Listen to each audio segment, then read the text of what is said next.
Welcome back to the Papa Meat channel. How you doing? Come on and sit on down because today we're going to talk about Goodwill pickers. Yes. Chances are you've been to a Goodwill thrift store at some point in your life, or you've at least heard of it. People donate their unwanted stuff and customers can browse around and potentially buy something decent for relatively cheap. All right? Relatively. Goodwill Industries is a non-profit organization founded in 1902 by a man named Edgar J. Helms. And after collecting goods and clothing from wealthy areas in Boston, he hired less fortunate people to repair and resell them. All right? You take fancy rich people stuff and you have the poor people come in and they'll fix it up and then you sell it to the poor people for a profit. There you go. This is what started Goodwill, which is not only a thrift store, but a network of over 150 autonomous organizations worldwide that aim to provide jobs and rehabilitation to less fortunate people and those with disabilities. Sounds like a pretty good deal, right, Nick? You're helping the poor, you're helping the disabled. What could go wrong? What could go wrong? While this company came from humble beginnings, it was evolved into something much more chaotic and dangerous. So today, we're going to look into Goodwill's shady business practices, as well as the never-ending war zone created by the obsessive Goodwill shoppers. And let me tell you, there are some obsessive shoppers out there,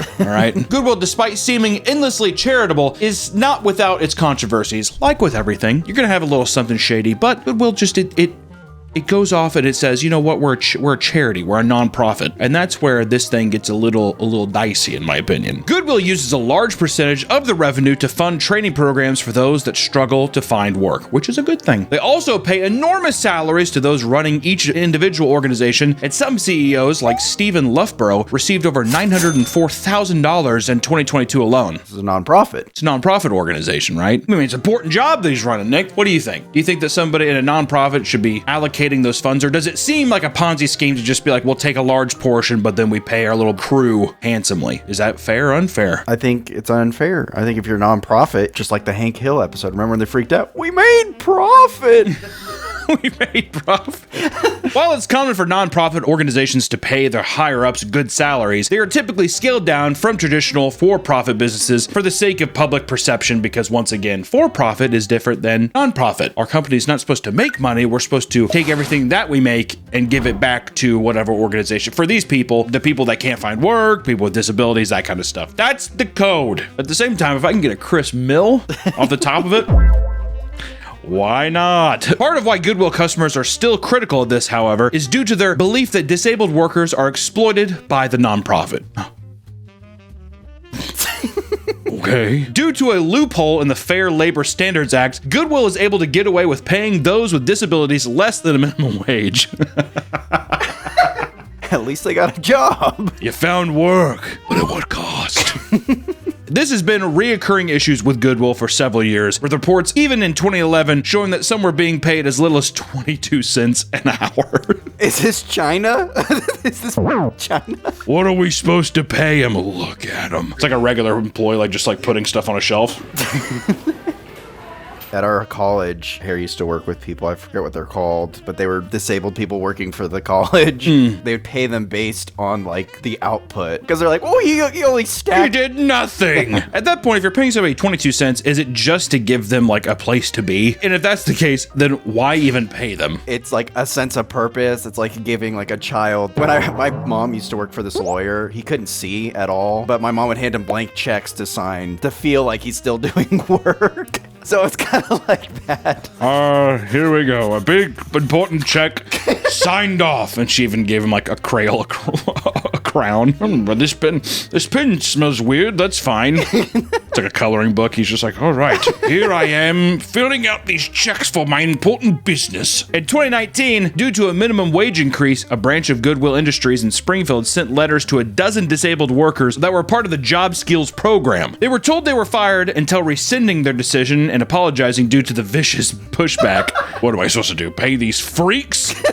No fair wage for you. We can't keep you. They take their collars off. Go free. Run. In 2022, a woman that had previously worked in an assisted living facility posted a TikTok to discuss their qualms with Goodwill. According to her, many of the boys and girls living there worked at Goodwill due to their disabilities being paid less than $1 per hour. Slave labor, man. Slave labor. Goodwill?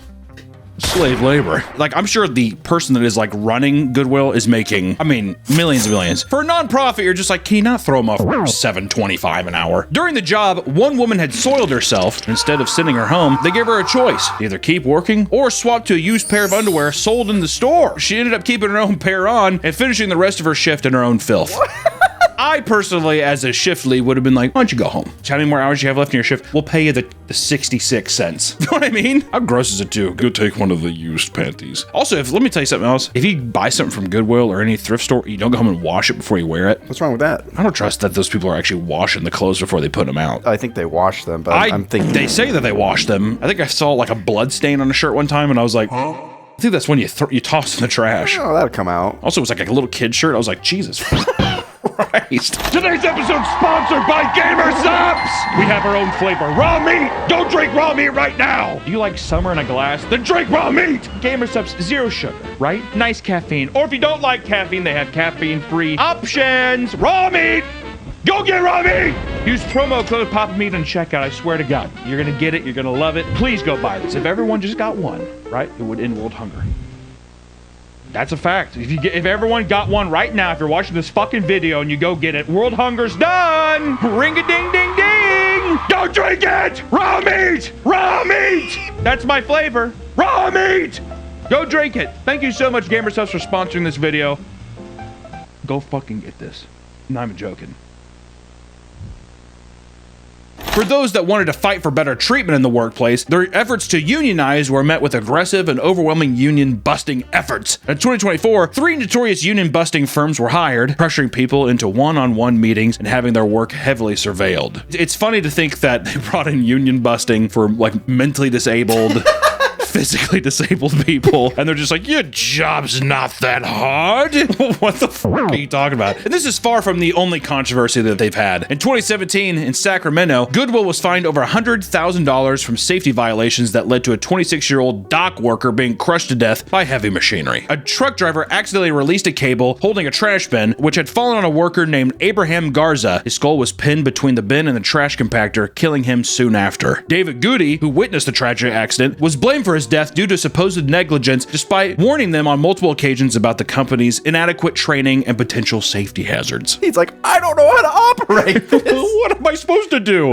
Regardless, they denied that the fatal accident was their doing and terminated Goody a week later, banning him from that location entirely, as if he's like, what, I can't get my shorts here anymore? Do you think he kept coming back? Yeah, he's like, well, the deals are too good. Goody, I gotta get out of here. Get out of here, Goody. It seemed that Goodwill had a track record of injuries due to improper training, and in 2014 and 2017, 2 people were killed in forklift accidents, and apparently the test to obtain the forklift license was impossible to fail and took less than half an hour, which I want to say I worked at FedEx for a little bit. It took, I think it was like, I'm not even joking, like 4 weeks of training. It wasn't half an hour, let me tell you that. One of the most fascinating things about Goodwill is the chaos surrounding Goodwill outlets. I did not know about this phenomenon, which is different from the stores. Like, a Goodwill store is going to be different than the Goodwill outlets itself, and there's a whole culture behind Goodwill outlet shoppers. One of these, I guess, parasites is what you might want to call them. The guy who helps me make all the puppets on this channel, Adam, or Creature Kid, is, I mean, a fiend. He's addicted. And I think it really does build addiction. Like, I think that the people who are these Goodwill outlet shoppers, they're addicted to going. When retail Goodwill stores fail to sell their products, they end up being sent to Goodwill outlets as a last-ditch effort to get rid of them. You throw your unused shit into one of the Goodwill donation bins. From there, they're sorted, they go to a store, and if it doesn't sell at the store, it goes back here. Sometimes, too, if there's excess overflow, they'll just go straight to the outlets. And if it doesn't sell at the outlet, it's going into a landfill. Other items include those that are in poor condition and not deemed fit to sell at traditional retailers. I don't really know the process of how they actually go through and sift through stuff, but just know that the Goodwill outlet, it has everything. Everything you could ever want is in this outlet. It's insane. The outlets, also referred to as the bins, have a much bleaker vibe compared to a normal Goodwill. The items are loosely organized and piled into large blue bins for customers to purchase by the pound. And every 30 minutes, bins are wheeled out by the workers and replaced with brand new bins full of new trash, basically, for you to sift through. Every 30 minutes, you're getting a new fix, which people will be there all day. I think it's people that, one, hoarders, Adam, and also people like resellers, people that go to the bins or they'll go to these other places and they'll sell stuff on like eBay, Amazon, all that kind of shit. While some people visit Goodwill outlets to grab a cheap vintage shirt or two. Others take it far, far more seriously. Their main goal is to grab the most valuable things they can find so they can resell them online for higher prices. Typically. There are some, like I want to say, there are some collectors and hoarders. You know who you are. You might be watching this right now. These people are referred to as Goodwill pickers. Because this has become a legitimate way to make good money, these people can very quickly feel threatened by neighboring shoppers, and some will sit and shop for an entire day, becoming territorial when others start to encroach on their space. Hey!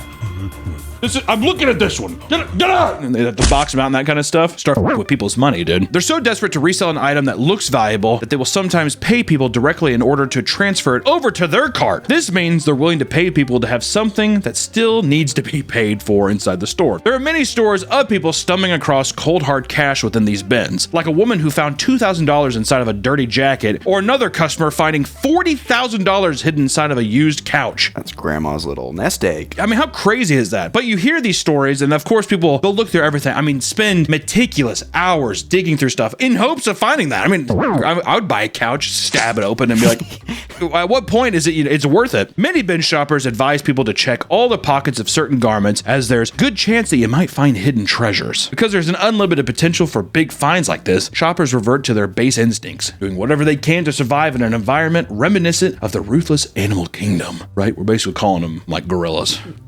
We're calling them cavemen, I think is what we're saying. Hordes of people wait behind the doors until the very second they open, descending onto the products like pigs to a bright blue trough.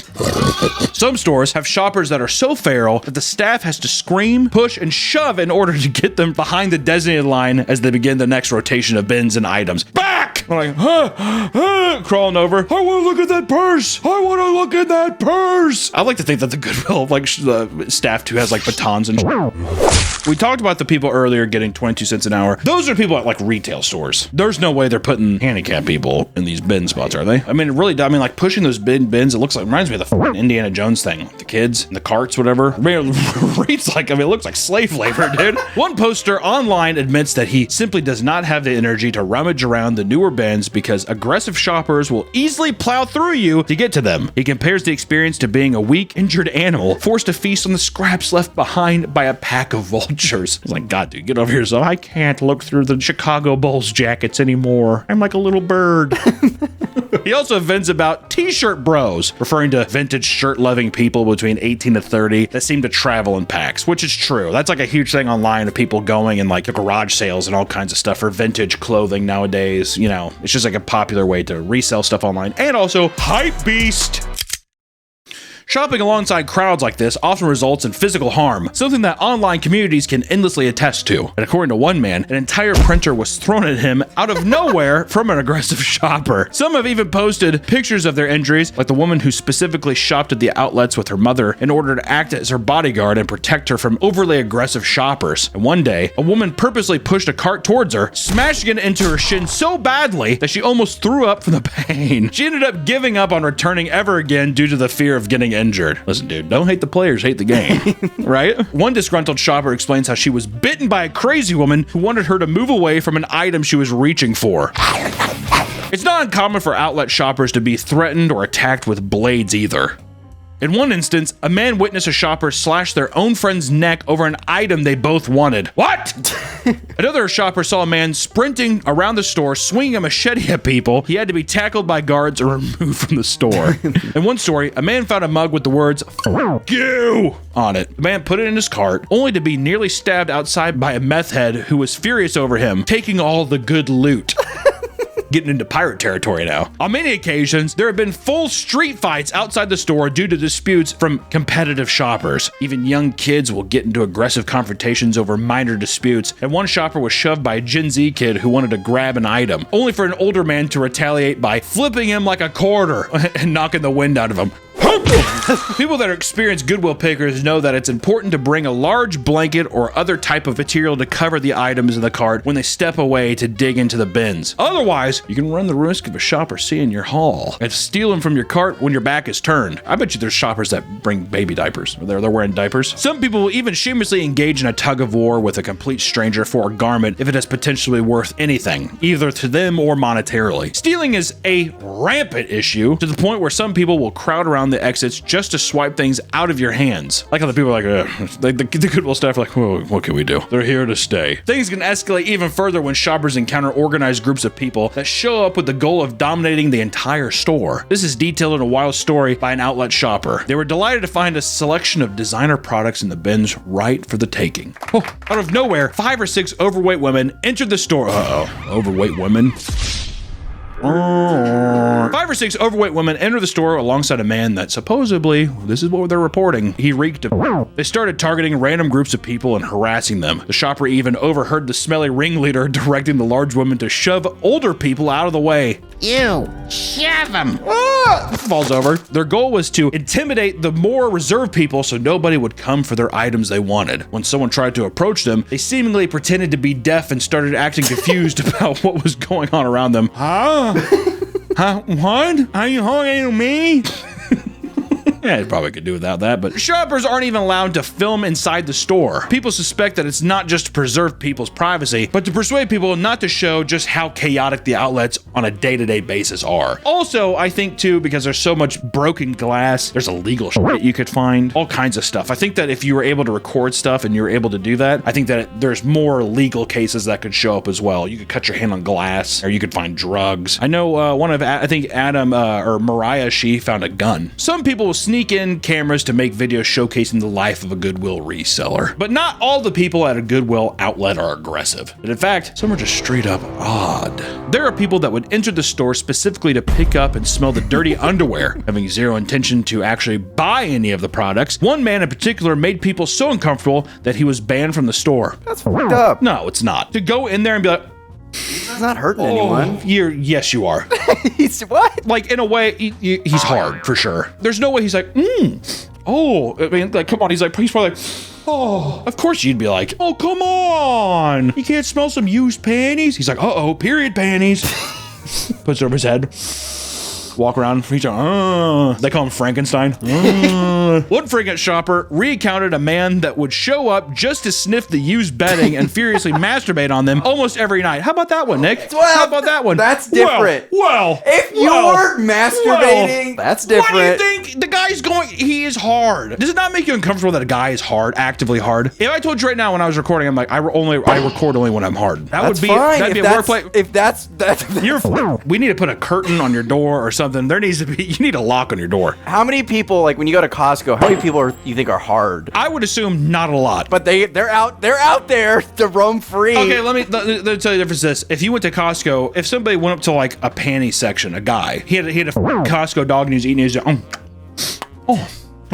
is that something where you're like, well, that guy should probably not be doing that? Now. Well, okay. Well, now the puzzle's kind of creating a bit of a picture for me. What are you talking about? In Costco, that's weird. I just feel like in the outlets. In the outlet, to me, that's trash. It's trash. But see, that's what makes it even weirder, is that they're dirty clothes and he's going in and smelling them. That's what I'm saying. It's going to be thrown away anyway. Who's buying used panties at the outlets? I'm not advocating that it's not trash. I'm just saying that a man going in there and only smelling panties, that's a character I probably wouldn't want around myself or anybody else. You've kind of changed my mind. Twisted my arm. Anyways, the guy who masturbates on beddings, on many occasions, he would go until completion, only seeing him get chased out on one occasion by angry staff members. One time. Other times, people are just like, okay, that's a hazard zone. Throw your jacket over that. See, that's a biohazard, because now if someone touches that, we're done. Some customers would enter the store for no reason other than to pee all over the items and leave right away, which is kind of fucked up. What do you get out of that? Besides, I mean, don't get me wrong, it's a lay epic troll, but like what? It's like a dog dominating their space. Because people shoot their loads on people, or they pee on people sometimes, and I think it's like a sexual thing too. To me, it's all sexual. One man attempted to rob the store of multiple shirts by putting them all on at the same time, and a staff member watched him put on 13 shirts before trying to inconspicuously leave the store. I like how he's like walks in super skinny, walks out, and he's like, do you think the staff member's like, I want to see how many shirts he can put on? 100%. When he was caught, he tried to play dumb until eventually giving up and taking off all the shirts, including the ones that belonged to him.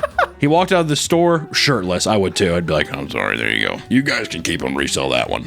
My Tasmanian devil dressed up as Scarface shirt. You can keep that one. And according to one man, he saw a man buying a toilet seat with shit all over the bottom of it, holding it close while eating a donut. Even without the insane shoppers wreaking havoc, the outlet is plenty dangerous on its own. People often wear sturdy gloves due to the potential to touch drugs, broken glass, or other disgusting substances, pee, piss, whatever. Pee and piss are the same thing, but many have reported finding mice dead and alive deep inside the bins. And in one instance, a live baby bat crawled out from under a used couch. I thought I was going to say a live baby. I was really hoping it was just going to end on baby. If anything, f it, keep baby. According to another post, a shopper was bumped by a woman's cart only to have her hand slam into a broken glass and slice her thumb wide open. The shopper ran over to a first aid kit the staff had provided, only to find that it was completely empty. Oh, Because the items in the bins are not thoroughly checked, it can lead to some insane finds that can be extremely dangerous. One man opened a pocket knife that was covered in some sort of illicit substance that caused him to be high for several hours. Oh, is it a Coke knife? Could be maybe LSD. Something like that. If you open it, he's like, what is that? Yeah, and Coke makes sense. Yeah, he's sitting there, he opens it up, he's like, whoa. Yeah, he didn't complain. On various other occasions, people have found loaded weapons. And in Miami, a shopper found a gun that he assumed was a toy. He started playing around with it, only to end up shooting someone for real. How does that happen? Oh, this has a good weight to it. Bang, bang, bang, bang, bang, bang. What do you mean? I thought it was a toy. Yeah, right, dude. I was going to say, that's just an excuse. That's an excuse again. A lot of this stuff is definitely, wait, this is real? In Florida, one shopper brought home a baby bouncer still in its original packaging. After gifting it to her friend during a baby shower, however, it was revealed to contain a Massberg 715T semi-automatic rifle. How'd you not know that? You know what I mean? That's a good find, though. That's a huge find. Actually, can I get that back? It's my baby's now. At one person's Goodwill, he watched someone discover a flare gun in the bins. He immediately grabbed it, pointed it at a ceiling, and shot it without second thought. Mindless children. It really is. Oh my God, what? Oh, it's real. Whoa. I like the idea of that's just an excuse for everything. Oh my God, wait, this is real? To be fair, I feel like I would be one of those guys. You are smelling panties and you're doing whatever the fuck you want in there, apparently. Another deadly weapon that people report finding on multiple occasions are live grenades. In Oregon, an entire building had to be shut down after a World War II era grenade was found in the bins. That is awesome. Do you think it was like the pipe bomb one? It's like a long and it has like the little thing at the end. Oh, you know what I mean? Maybe. Yeah. Those are sick. I always like throwing those in video games. That was World War II? I think so. I thought it was World War I. I don't know. Splitting hairs, dude. In Augusta, someone discovered a box containing military-grade grenades and mortars. A bomb squad had to come down to secure the items before they could potentially detonate. And there is no shortage of weird items that have been found at Goodwill outlets. People often find abundance of sex toys like dirty dildos, silicone asses, and blow-up dolls. And some people have even found used condoms. Adult diapers, full diapers, and fresh turds have been reported as well. Other strange finds consist of things like large glass jars filled with mercury, as well as bloody hospital gowns. How the f did that end up there? Also, mercury? Oh, the alchemist down the road donated all of his stuff to Goodwill. Given how insanely cheap it is to bring home massive amounts of products from Goodwill outlets, people have found that it is extremely dangerous for people with hoarding tendencies. People who have hoarders in their family despise Goodwill because of how it leads them to pile on more and more needless junk. But to be fair, you're gonna find that junk anywhere. If it isn't a Goodwill, it's a trash can. It can be wherever. Yeah, they're gonna jump in a trash bin and So get it. it's a hoarder's paradise, but still, you can't point the finger there. You know, and talking about this Goodwill outlet thing, I had to go look for myself. Is it as crazy as people make it out to be? These people online, this culture, is it as crazy as they say? Well, we had to go find out for ourselves and see if we could find some sick stuff. So let's go.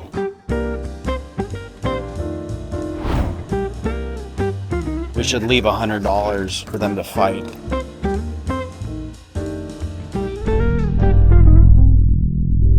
These are one of the McDonald's buckets I didn't get. Are you serious? It's a boo bucket. Oh, really? There we go. What do you think was in the boot? Mousetrap. No. Look, it fits. Throw it on, dude. Throw it on. It's too small. It won't work. Sure, man. We got some nice flooring here for Nick's office. Yeah, so I can play on the ground. So you have tummy time in your room. Hey, sir, there can't be any recording. Oh, no? Okay.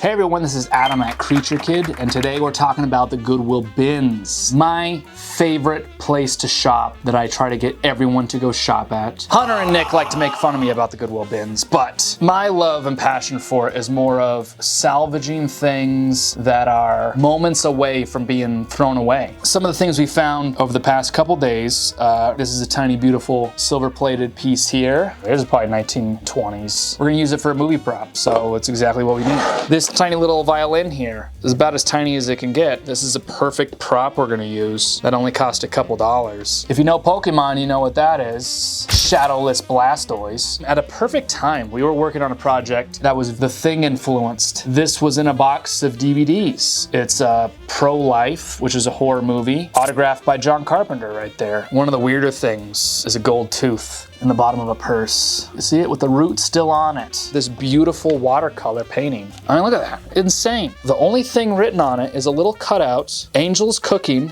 interior living room. That's from a script, right? Interior living room, it's a set. I figured out Angel's Cooking was a working title for a movie called We're No Angels, which is a Humphrey Bogart film from 1955. That would have been 10 minutes away from going into a dumpster. Let's look at what Maddie found today at the bins. So I'm a huge fan of vintage luggage pieces. This is actually a vintage carry-on from Escort, which is a pretty cool luggage company. This weird little cowboy purse. This purse, which is very tacky, but it is Loungefly, and that is a really sellable brand if you're trying to like make an income off of resales. I think this is maybe one of my favorite pieces that I got today. It's a little Captain Caveman. You can always find really good office supplies, usually still sealed. Painter's tape is so expensive, but at the bins, it's by weight. Adam actually picked this one out for me. 1978 full color calendar of Elvis, made in 78. I just finished a short film that takes place in the 70s, and a lot of that stuff came from the bins that was authentically dated. This is probably the best thing that we found today. This Blockbuster membership card. This is from 2007,